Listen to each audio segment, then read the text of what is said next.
the carry, and he's loose! Parisi winds and scores! Puckett swings and hits a blast! Deep left center, way back! It's gone! Catch 'em all, Kirby Puckett! Lob it to Garnett, beneath the foul line, the fadeaway with a hand in space in the air for the win! Yes! This is Sidelines on your sound and sports alternative, KVSC.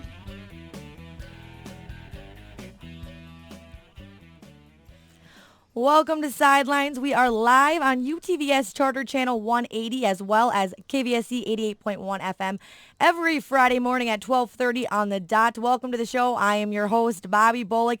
A lot on the menu today, guys. Looking at the Cowboys and Packers game this coming weekend. The NHL All-Stars were also selected this week. And of course, the big story of the morning, Clemson Tigers find a way to defeat Alabama. But before we get too into that, I want to welcome you guys in. Haven't seen you guys for a long 4 weeks. I got to say, I kind of missed you.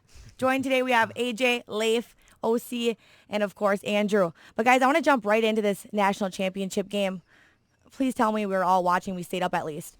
Well, duh. It was the biggest thing that happening that night. The most depressing thing about the whole thing was I was like, hey, does anybody want to watch the game together? Oh, I don't know, like The Bachelor's on tonight. Like I'm not really. I got The Bachelor's on for the next like 3 months. That's a tough toss up there. The Bachelor and the national championship game. But nothing in The Bachelor that night was gonna make or break the entire season. Like, come on, I was so disappointed in all my friends. So disappointed. All right, guys, we got the same teams that were in the finals last year. We got a different result. I want to talk about the last 4 seconds. I want to talk about Clemson and why you believe they ended up on top. What did they do so well during that game, you guys thought, that gave them the win? They got that pass interference call. They did. I knew someone was going to bring that up. They did get that, but I think the better thing that they did was that they just battled the entire game. I mean, they went down 2 scores very early. Bo Scarborough just absolutely trampled over them. They got really you never want to see a guy get hurt, but if you're a Clemson fan, you're like, that's huge. Yeah, that was big. That's huge for them. But I mean, they battled back, and they regained the lead, and then Jalen Hurts finds, I can't remember who it was, just way up the sidelines for like a 55-yard pass, put him in scoring position. Tight end. Yeah, exactly. Yeah, the big dude. And then Hurts runs it in, puts him back up 31-28, and after that, it was good. I mean, not very good clock management, but good enough. And that's the thing about the college games, that you have a little bit of room to make those mistakes, but it ended up working out, and it gets them a national championship. They go home, they're going to get fitted for the rings, and that's really all that matters. You got to tip your hat to Clemson. The whole second half, I felt like Clemson had the ball the whole second half. Yeah. Their offense exploded. They had 99 plays from scrimmage. That's so many plays. And I mean, for Alabama, who relies on their defense and their special teams, Clemson outplayed them in every single category in special teams, I believe. Yeah, I mean, which ultimately I thought helped win the game. The Clemson just punting and kickoffs. And the returns. Well, no, I mean, I'm saying that the punting and the kickoffs almost really hurt them just because of such bad. They gave Alabama such good field position. Every change of possession on that aspect. The returns, you're right, Bobbie. They did a very good job of getting up the field and putting their team not deep in their own territory. So they had a little bit of room to work with. That gives Dabo Swinney a lot of chances to use that entire play card because he has so much room to work with. They're not really backed up in their own zone, but they were giving Alabama a lot of early chances just from where they gave them the starting position. So I'm glad to see it worked out for them, and they got kind of their act together towards the end, and that's when it really mattered. I want to talk, too, about the difference in the quarterbacks. We got Deshaun Watson and Jalen Hurts, 18-year-old kid. What did you guys see out of these two quarterbacks? I wouldn't say the difference. They're almost like the same thing, to be honest. Jalen Hurts could be almost he's like a smaller, not smaller, but younger Deshaun Watson. They do the same thing. They can run. They can scramble. They can throw the ball, obviously. They're both studs. Okay. Deshaun Watson should be taken in the first or second round, in my opinion. Hands down. He just threw for 400 yards on Alabama 2 years in a row in the national championship game. Jalen Hurts cannot throw the ball like that. Period. No, not yet. I'm saying younger. He's only 18. Think of this kid in 3 years. I agree with Andrew. Jalen Hurts cannot throw the ball compared to Deshaun Watson. No. Not Deshaun even in the Watson's same league. Lights out. And being at Alabama, he's never gonna get there. He's got Nick Saban standing there, and you're gonna keep hearing hand the ball off, hand the ball off, hand the ball. He's never gonna. I just don't think he's ever gonna have the experience to get to where Watson got to playing under Dabo Swinney. And look at how many successful Alabama quarterbacks there's been. Exactly. Like 0 in the NFL. Yeah, and I want to mention the comments after the game that Coach Saban said. He said, I got to give a lot of credit to Clemson. They made some really good plays down the stretch. He said, we had our chances and there's nobody to blame but ourselves.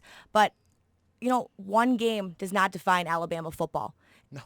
And I got to say that's Just look at that's the true. past decade. And I think that, you got to give your hat to Clemson tip your hat to Clemson because, kind of for college football, it seems like, Alabama, who's going to win at Alabama, kind of made people want to watch college football again, I thought it was awesome that someone else finally won. Gets people thinking what's going to happen next year. And the same thing. It used to be SEC, Yeah. SEC. That's starting now to decline. Now it's Big Ten, Thank you. ACC. I mean, the Yeah. Pac-12's getting like it's like the SEC is not even the best conference anymore. Hands down. Like I said, think everyone they won one underestimated bowl Clemson's offense and said, well, Alabama's defense is going to hold them under 100 rushing yards, 100 passing yards. Well, if you look at like Andrew brought up last year, he torched that defense for Alabama. They played too high safety. Obviously, they're going to play zone coverage, and obviously, you just got to sit in those positions. He just tore that defense off, about averaging almost like 500 yards passing. If you look at the 4 losses in the playoffs that Alabama's had, they are averaging from both the Clemson and Ohio State, they average at least giving up over 435 yards on defense. Yeah. So obviously, I don't know if it just comes to just college football playoffs where their defense isn't as strong as the regular season, though. But, I mean, coming into this game, everyone underestimated that Clemson offense. For sure. And I got to say, too, I think Clemson played the best 2 games at the end of the season. I mean, against Ohio State and then Alabama. I mean, they really turned it on when it mattered. I want to talk about, though, OC Sauceman just brought it up a little bit ago about how good these college teams are being. I want to talk about the Big Ten and how good those teams are going to be next year.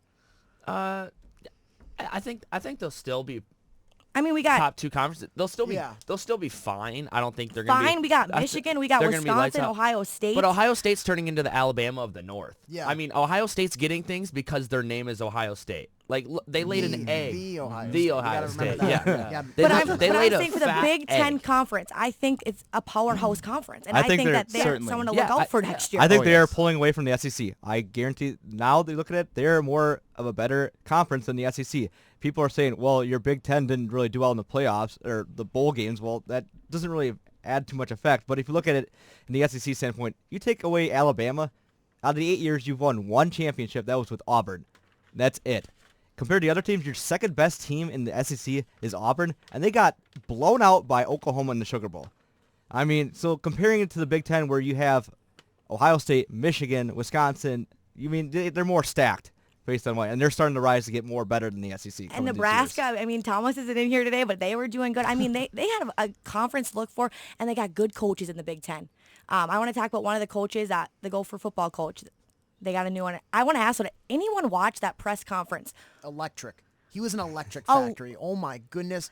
I wanted to run through like a wall like, in my house. If that Oh conference, my goodness. if He got that jacked up. oh, if that did not give you chills, I don't know what can. That was one of the best press conferences. The most confident coach I have ever seen in a press conference. Did anyone else watch it? No, I did. I missed the press conference, but I saw when he walked out of the Gopher facility before the press conference, and he like walked out, and there was reporters there, and sometimes they'll be like answer a couple questions for the reporter, or they'll just walk by, and he was like right in the reporter's face. Oh yeah, I'm gonna turn this place around. We're gonna be unreal. Why wouldn't I want to be at Minnesota? The Big Ten's awesome. Why wouldn't I want to be here? This place is awesome. We're gonna be huge. And I was like, yeah. wow, this guy is unbelievable. Yeah, no, I saw it. It was like I saw it was on Twitter video, but Fleck, he walks out of the building, and it's like, every reporter is like huge coat, bundled up. He's in his suit, just happy as can be. And he walks up like, hey, how's it going? He's like, Sky-Yuma. He's got so much energy. Oh, Woo! yes. And I want to give a little bit of background about PJ Fleck. He's from Western Michigan. He went 12-1 at Western Michigan,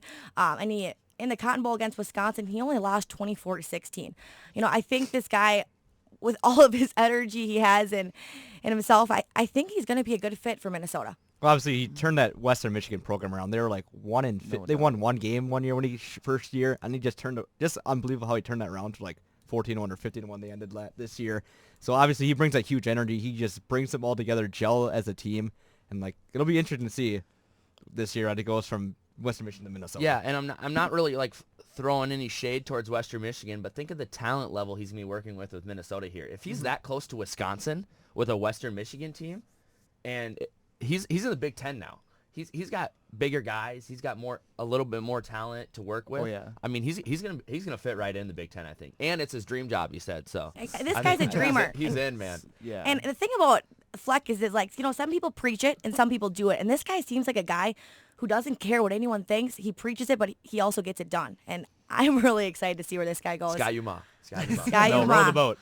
Roll the boat. Well, we're going to roll the boat on over to some NFL playoffs, guys. We got Leif here with the full Packer get up. We got the hat and the jersey. And Just want to say Vikings blew a 5-0 lead to get into the playoffs. All right, let's move on. all right, we can take it, guys. I remember the last time Leif was in here, we all were against him with the Packers. Yep, I bit my tongue and I let you guys enjoy it, but then I knew it was going to be a hard fall. And I can visualize it right here. We had Leif, and I know AJ was over here, and they were just the biggest controversy. And I remember. Hey, AJ, I want to ask you something. Was that bye week very helpful earlier in the year, like you said you wanted to? That really helped you out there. Okay, I'll give you some credit. You got Aaron Rodgers. He's on fire. Jordy Nelson, 100% healthy this week. Psych, you are gonna lose. Ezekiel Elliott is gonna run all over you. Clay Matthews is not gonna be doing anything. Aaron Rodgers is gonna be hurt so bad in this game, emotionally and physically, that he's just gonna have to strictly do State Farm commercials to make money the rest of his life. That's why when he was out previously, he makes receivers good. It doesn't matter if Jordy Nelson's out. We made receivers good without him. It doesn't. Wait, What? What? It What? does. It will make it. Yes, it Did you sucks watch that last he's season? out. Did you watch but last season? We still can win games without him. Randall Cobb was You awful last season. can win games Devontae without him, Adams was but awful. I He don't makes know. the receivers Dallas is good. money, He man. makes the receivers good. They're I not. would agree with that. No. I think Aaron Rodgers is hands down one of the Everyone best overreacted. quarterback right now to that. in the NFL. Could you not agree? I don't. Tom Brady Really? is. Well- Tom Brady is. Derek Carr is when healthy. I think it's going to be a true testament for wow. Dak Prescott to see how good this young rookie really is. He's going so against, good. He's well, really good. I think this weekend will be a great test for him to see how he can compete against someone like Aaron Rodgers, who's coming Playoff off mode. seven wins in a row. He's on fire. He's doing really well. I want to talk further about this game. Cowboys, Packers go to the Cowboys. What else do we see in this matchup besides Aaron Rodgers and Jordy Nelson being out? Zeke's eating all day. I mean, He's eating Wheaties, dude, breakfast, lunch, dinner. they're like people love to hate on the rookies, and usually I love to hate on the good guys. I mean, they're America's team. No one really likes Dallas anyway.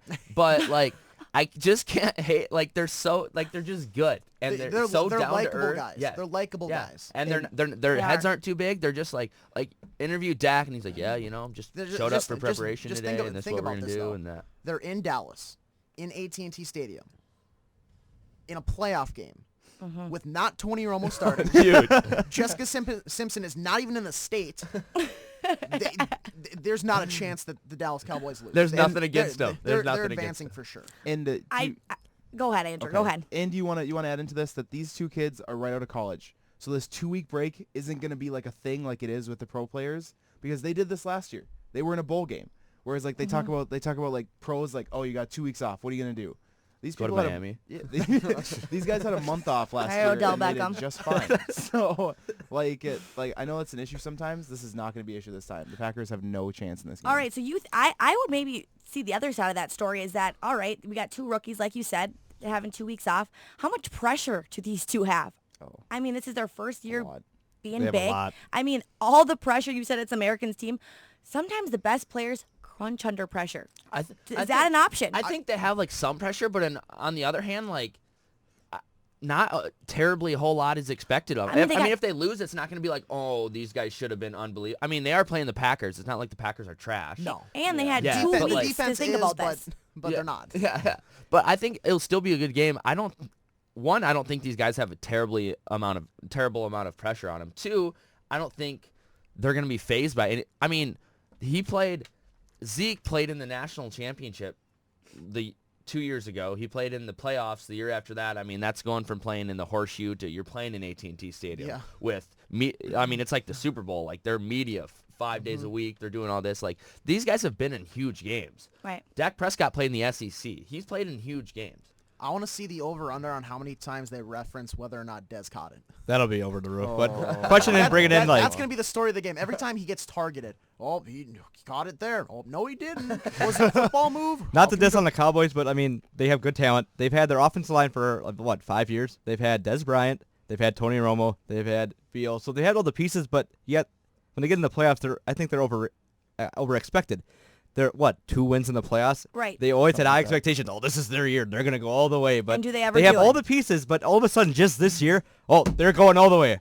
I mean, Because they don't have Tony Romo. well, I'm just saying they've had all these pieces and they're Okay, so well, great. let's But then respect that. they're 2-4 in Right. the playoffs. Well, guys, we will find out on Sunday, and we will talk about this next Friday. I want to move on. We have a little more games coming this weekend to watch. Seattle at Atlanta, Pittsburgh at Kansas City, and Houston at New England. I want to throw this out there. Dante's not here, but he wanted us to talk about how heavily favored New England is. He's a huge New England fan, and I had to throw that out there. They're a 17-point favorite, and that's probably going to be too small. Houston will be lucky if they. He wanted to make sure this we isn't mentioned even that. the subject. All right, but we're not going to talk about those games too much. I want to talk about real quick. I want to talk about our Super Bowl picks. I want to know which We're talking about that week 1. we were, so we got to talk about it because it's getting a step closer. It's never too early. And It's never too early. I guess I have to pick a different team because I went with the Vikings, unfortunately.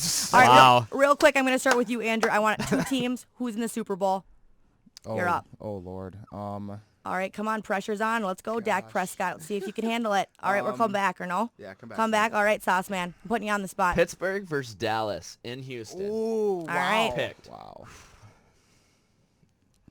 Say the Packers. Say it. You have to. If you don't Trust say me. the Packers, I will almost I every will team say. is Let's folding. pick the Vikings, and they're not even in the playoffs. I know it's gonna be Green Bay, but it's the tough part for me is the toss-up between Pittsburgh and New England because Pittsburgh has kind of been under that radar, obviously. So I think it's gonna be another rematch again, what we had in 2010, Pittsburgh Green Bay. Pittsburgh, Green Bay. All right. All right. If you don't go with Green Bay, you're not wearing that in the studio anymore. All right, Lyle. It's going to be New England and Atlanta. For All sure. right. pick. All right. For sure. I will go back and remember what you guys said so we can see who's right. But Well, I'm we going to remember what you said. I know, well, if Sam hey.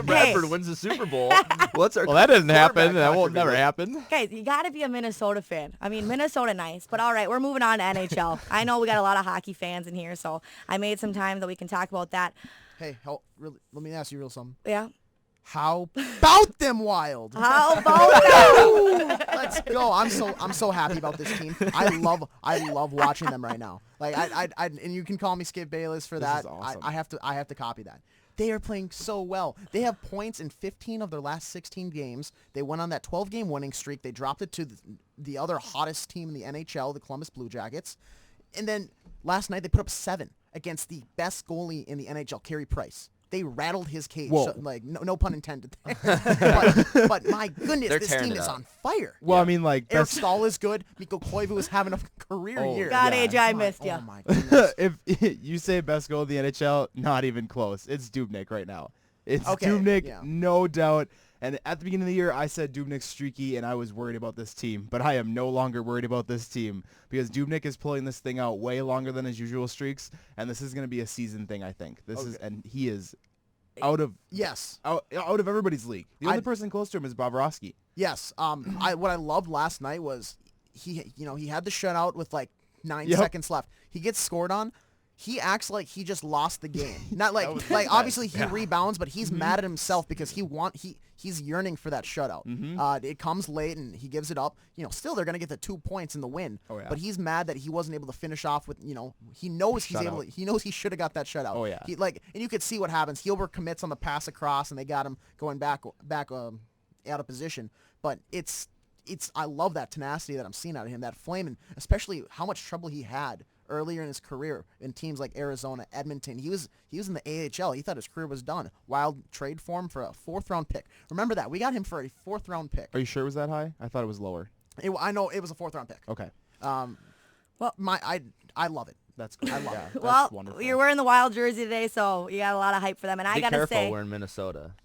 I got to say, I remember about 3 or 4 weeks back, I was saying, guys, we're seeing the same results from last year with the same coach. And AJ, Yeah, you you trusted said- you him. did say that. You trusted them. I know. I'm remembering what I said, and I got to say I'm happy to see success with the Wild. Boudreau was just named head coach for the Central Division All-Stars. But we're halfway through, I think, the first half of the NHL season. I want to know who you guys think right now is the MVP of the league. Well, I think it's I pretty mean, we simple. got- Sidney Crosby is up there for sure. Yep, there's 3 that McDavid. are up there. McDavid is Yeah. having a very good year Yeah. for the Yep. team he's on. Austin And- Matthews is kind of turning around. Yeah. Still What haven't about turned this around the Brent front end. Burns? Ooh. And that was something I read Yes. this morning that I thought was really Yes. interesting. He has the most goals in defensemen that from 1986, 1986. I Way know, long time ago. I know what you're saying. Yeah, We get So- what you're throwing and that- down. but You get what I'm throwing down. I just find that a really, to me, that's a weird stat because I feel like Eric Carlson for the past 4 years Has been up there, and yeah, that was in that he's same been, story I read this morning. He's been one of the best offensive defensemen. But Yep. Brent Burns, like you're saying, he's having a terrific year. He's kind of bringing those numbers up, and he's having a Hart caliber year. Vezina trophy, I think right now Dubnyk and Bobrovsky are the two standalone guys. But Hart you got a good handful of guys that you can really nominate for. So it'll be interesting to watch. Right, and for the first half of the season, I want to talk about the selection having Bruger. I want to talk about the Wild's head coach. What do you guys think he's doing so well with this team that completely has tipped this team upside down? He communicates. He does. I mean, he talks to the guys a lot. You see a lot of head coaches on the bench. They won't say a whole lot. They'll just sit on the bench and game manage, kind of. No, I mean, he gets in his guy. He lets his guys know. He tells them he's vocal on the bench. He goes at them, and I love that about him. His fire on the bench kind of reminds me of PJ Fleck a little bit, maybe. I don't know. It's a Minnesota thing now. But yeah, I mean, he's vocal. That's what I really like about him. And then another thing I want to talk about real quick before we leave the NHL hockey topic is our SCSU head coach Bob Motzko brought home a gold medal for the U.S. World Juniors. I don't know if you pretty guys cool. watched that. Unfortunately, it was Oh, only on what NHL a Network. game. Did we? What a did we game. not? You could live stream it on your phone. That's what I did. I tried, but I first want to talk about the semifinal game. Yeah. To get to the championship, we'll talk about that, but the Russia game. It seems Troy Terry. It seems like SCSU Unreal. head coaches are really good against Russia in the semis. That's Yeah. I mean that's all I got for you. I mean, to go into a shootout, Troy Terry, talk a little bit about him, AJ. My goodness. Silky mitts. Wow. Unreal. I like Like- we saw it with in Sochi when TJ Oshie. the international rules for the shootout are really different from the NHL Yeah, they and are. even NCAA because you have 5 guys.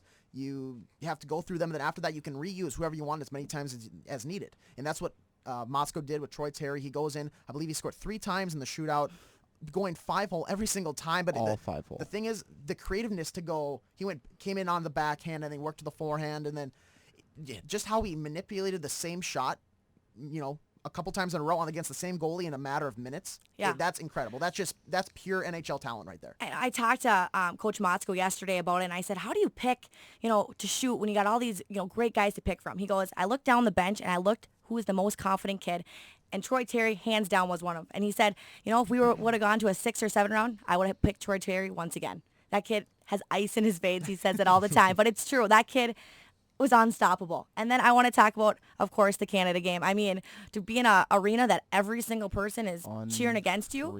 I mean, there wasn't no That atmosphere was ridiculous. Crazy. Unreal. Cue the Niall Yakupov Russia interview from a few years ago. Russia beat Canada. We bet. It's that's like a true home game because they're in Toronto? They're in Yeah. Toronto. Yep. At the Air Canada Center. Everybody there, let alone maybe a small handful of USA fans that made the trip and parents and whatnot, they're donning the red and white, Yep. and not exclude the blue. Obviously, they want it. It's totally for Canada. It's a home game for Right. them. Coach said that the media coverage was huge. It was like the Super Bowl kind of there. It's such a big deal for Canada. And then I want to talk about the U.S. being down twice and coming back. I mean, what does it take kind of composure does it take for that? They were down 4-2 in the third. I was Yeah. like, oh, Yep. this is not looking good. Then they scored 2 like that. Yeah. I mean, within like 3 minutes they scored 2. I thought that was remarkable, especially since you said like the media coverage is big. Like this is an unreal event, and those fans are ruthless. Oh, Those yeah. fans are Oh, yeah. hardcore. That's if you thought Packer fans were annoying, I would argue with the Patriot fans are more annoying. Canadian Yeah, hockey Dante. fans. Oh That's my a very good resemblance there. Very good resemblance. Yeah, well, so we want to say congratulations once again for, and also Jack Ashawn, he plays for the St. Cloud State Huskies. He's a freshman defenseman. He was also on the team. Congrats so to him. Congrats to them. pretty cool. Congratulations. Very That's fun. I mean, awesome. that's something. Even if something doesn't materialize, that's a memory he's gonna stick with him for the rest Oh, of his of life. course. That, Yeah, he's that's got such a gold an unreal medal. experience. Like, Yeah, that's crazy. exactly. Yeah, he said, And he's younger than all of us. Just think about that. So is Connor McDavid. Don't okay? don't keep tell me reminding us, that. AJ. Stop saying it's that. definitely a memory for him that I know will not be forgotten. I want to move on to some college basketball before we go of the show. I want to talk about the Gophers. Are we watching the Gopher basketball at all? We are. They're tearing it up. They're doing really pretty well. I think I And need to that's why stop watching because I watched a couple games to start the season, and then when I watched them against Michigan State, it didn't turn out too well. Gosh, well, turn 20 off the TV. Down, AJ, down gosh. 22 at the halftime. I'll just read the score updates from now on. I won't watch it. So All they right, can go thank back to you. winning. Thank you. Gophers play at Penn State tomorrow. Coffee, he's doing really well. He's a freshman. He's from Hopkins. But I want to talk a little bit. I know we always go big and beyond here, and you guys get mad at me for going too far to a Super Bowl or whatnot, but I can't help but ask which teams you guys think are going to be in the top 4 come March. I knew you were gonna ask. The Final Four. It's so bad. I gotta ask. Unbelievable. Of course. I just got to see what everyone Who thinks. knows? That's like an impossible question. You could ask Really? us who's somebody Somebody- gonna win. Okay, that might be one. Did but- you, Really? did you say Final Four? Yeah. Okay. Well, that's so tough. All right, well, who do you guys That's think? so hard. Okay. Who's doing really well right now that you guys think has a good shot? Better. I like Gonzaga. Gonzaga. I'm really liking how yeah. they're playing. They move the ball well. They shoot really well. They got guys who can protect the rim. They get down low in the paint. I mean, they're a very well-built team. I don't want to say Duke because Come that's, I mean, you have to expect they're going to be at Yeah. least the elite. And Eight. Grayson Allen will better. most likely be in the penalty box for 2 minutes for tripping almost the whole Or game. shoving an assistant coach. Yeah, exactly. Well, the Real other. quick thing about that. What? How would the hard work by that kid, an indefinite suspension, served in one game? Most people, it takes a lot longer for most people. But wow, what the hard work to kind of get back out there and join his team. Oh God. Wow, he's just such a talented guy, Yeah. hardworking, really high morale. I love it. I'm a big Duke fan, and that That's kid a is. shocker. It is a shocker. Wait, Big team. she's not a Bobbie likes Kentucky them. fan? What? No. Duke's good. No, they're not doing What? good. They're not doing good this year. So Well, I don't know. I think that coach has got. He reminds me of a Nick Saban. He knows what he's Coach doing. K? Coach Well, he's knows not what there he's for the doing. next month and a half. I know Yeah, he's got that's back back surgery, unfortunately. I want to preview a couple games for the Huskies this weekend. Both the basketball men's and women's are in town this weekend. St. Cloud State hockey will travel up to Duluth. Duluth is not number 1 in the nation. They are number 3. Still a tough They're match. still really Who's Huskies- number one now? Yes. Who's number one? Denver is number 1 right now. Denver's number one, We okay. play them next weekend here Oh, at home for Hockey Day Minnesota. The women are also here, so a lot of action at the Herb Brooks Center. Real quick, I want to talk about college hockey, men's college hockey, taking the trip up to Duluth. What do you guys think is going on in that matchup? Well, just like Robbie Jackson said, you got to go early and often, like Yeah, he we did were- last time. We were talking. Yeah, you guys interviewed him yesterday. What do you have to say? Yeah, he I mean, we didn't really talk a whole lot about the game, to be honest, but when talking about, Duluth, you got to go at them right away, and you got to stay on them because like the last 2 games they had at home, they were up 3-1 in both game and lost. Yep. They got to mean, hold down that they- third yeah, period. they gotta- Especially the last couple defensively games, gotta be they've strong. allowed 6 goals in the third period alone. I mean, so Wow. obviously that's going to be key for them. Like you said, start out quick like they have. I don't think that's an issue for them, but it's just securing the lead and holding on, being good defensively. With the freshman goaltender again, like I don't know if they've picked their goalie, but they were rolling with Driscoll for a while. And then they put Jeff Smith back in the last one. So they're So- still going back So and they're forth. still rotating. David Zevnik. And like Yeah, I know. and, Zebby's hasn't got he's any a time fan. yet. He's a fan favorite. Yeah, and he is. I feel like he's a fan favorite He's in just here. the underdog. All right. And if we look back up at like UMD, Miska up there has been a rock in net for them, and he's a freshman too. So it's like yeah, Hunter like, Miska, I love watching him. so he's good. very solid. And he's still in defensive play. So good. net for Duluth. Yep. Yes. All right, yeah, Yes. he's doing really well. I know he was the goalie of the week when they played at St. Cloud State a long, long time ago. But the Huskies, they have lost kind of a lot in a row. But I feel like maybe this is a momentum shift.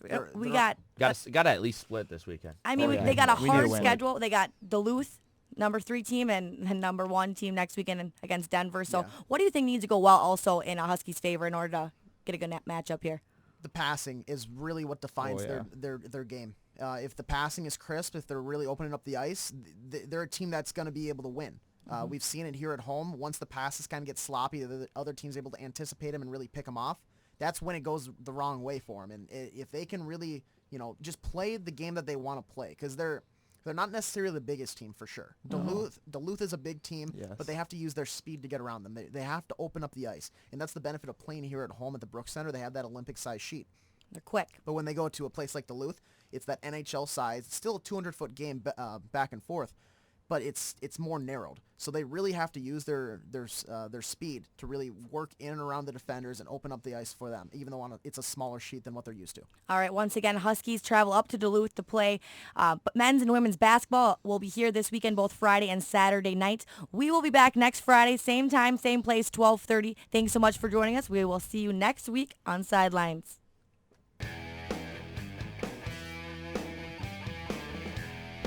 Thank you for listening to Sidelines, your sound and sports alternative. That's 88.1 FM and HD St. Cloud, KVSC. Coming up next on KVSC programming is the Afternoon Progressive Rock Show, where you get